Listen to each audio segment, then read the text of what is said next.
Sherebangla medical সহ স্বাস্থ্য খাতে অব্যবস্থাপনা দূর করার দাবিতে বরিশালে আজও ব্লকেট কর্মসূচি পালন করেছে ছাত্র জনতা। নিয়ে আরও জানাতে যোগ দিচ্ছেন কাউসার হোসেন রানা। রানা, কর্মসূচি বিষয়ে জানাবেন।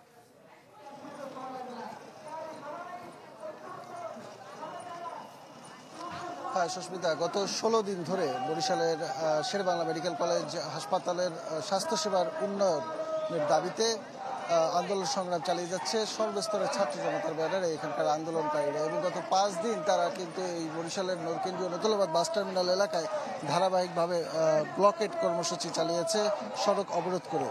এবং আজ থেকে তারা লাগাতার ব্লকেট কর্মসূচির ঘোষণা দিয়েছিল। সেই লাগাতার ব্লকেট কর্মসূচি শুরু হয়েছে বেলা 11:30 থেকে। বেলা 11:30টায় তারা নগরীর যে কেন্দ্রীয় নতুলাবাদ বাস টার্মিনাল রয়েছে সেই বাস টার্মিনালে ঢাকা বরিশাল মহাসড়কের উপরে তারা অবস্থান নিয়ে সড়কটি অবরোধ করে রেখেছে।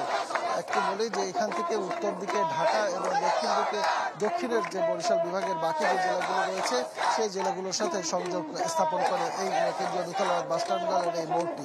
অর্থাৎ এই কিন্তু অত্যন্ত গুরুত্বপূর্ণ একটি জায়গা। এছাড়াও বরিশাল নগরের যে অশ্বিনী কুমার হল রয়েছে সদর, সেই অশ্বিনী কুমার হলের সামনে সদর রোডে অবস্থান নিয়েছে শিক্ষার্থীদের একটি অংশ। তারা সেখানেও ব্লকেট করেছে একই দাবিতে।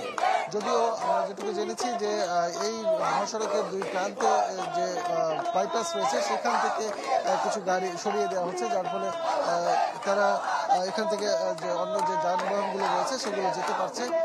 দুর্ভোগ আগের থেকে কিছুটা কমেছে সাধারণ যাত্রীদের।